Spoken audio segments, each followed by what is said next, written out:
Now, police in Kenya have mounted a massive security operation in Nairobi to try and stop protests marking 2 years since a landmark Gen Z uprising that led to the deaths of at least 60 people. A small march did go ahead with families of those killed 2 years ago wanting to lay wreaths in their memory.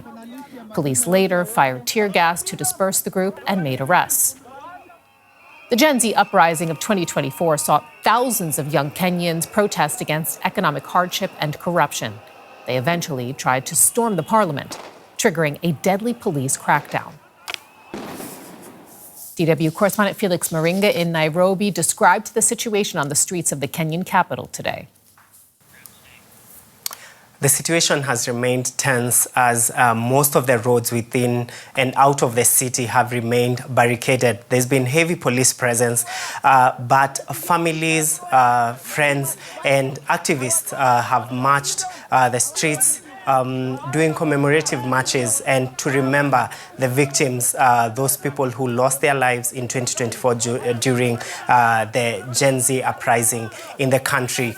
In some parts of the country, the protesters had started burning tires at the beginning of the day, but police came and quickly resolved the situation. But the situation has remained tense in most of the areas as there's heavy police presence, and most of the roads within the regions have also been barricaded.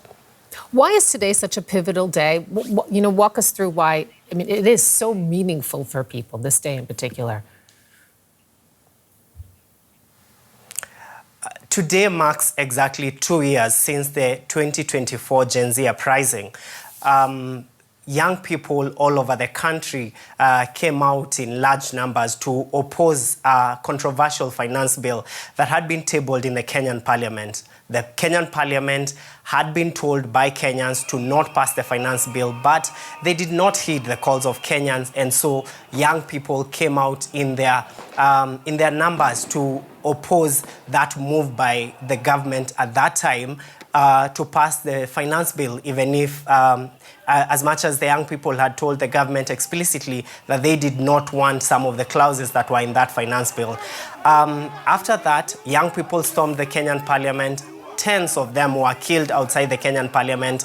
And after that, the finance bill was withdrawn, but life turned for many of them. Many were left killed. Some of the families were left without their family members.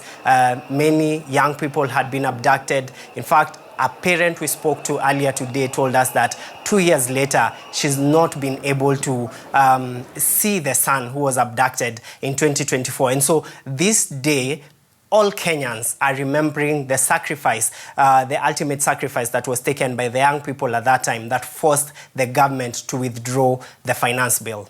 And these families have been demanding justice. Have there been any prosecutions in the past 2 years? Where does justice stand?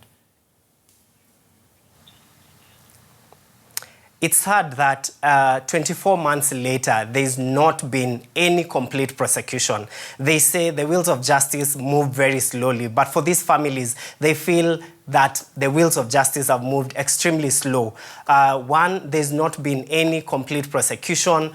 Two, some of the evidence has gone missing, and so prosecutors are saying they cannot for instance, find bullets that killed, for instance, Rex Masai, who was killed outside the parliament precincts, and many other people have not even had their cases even see the light of day in court. Of the 60 young people who were killed, only 3 of the cases have gone to court, and there's not been any case that has been concluded. The families have continued to demand justice. They are saying that justice has remained very elusive, and the fear with many of the parents is that this justice that has remained elusive in the last 24 months may never be found, and they feel like the deaths of their children, the deaths of their loved ones will go unaccounted for as some of the perpetrators continue going on with their businesses as if nothing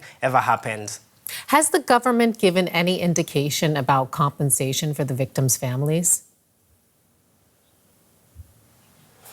President William Ruto's government has, in the recent past, said that they've set apart $15.4 million to compensate victims of protest-related abuses. That is, victims who are killed, people who are abducted, and those who sustained injuries. However, most of the families feel that as much as money will try and soften the situation, they still want justice. They still want the people who orchestrated the deaths of their loved ones to be brought to book and justice to be served.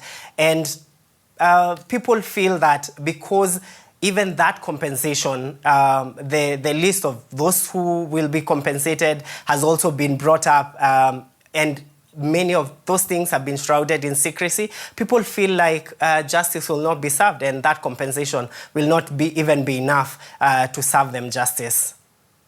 DW correspondent Felix Moringa, thank you.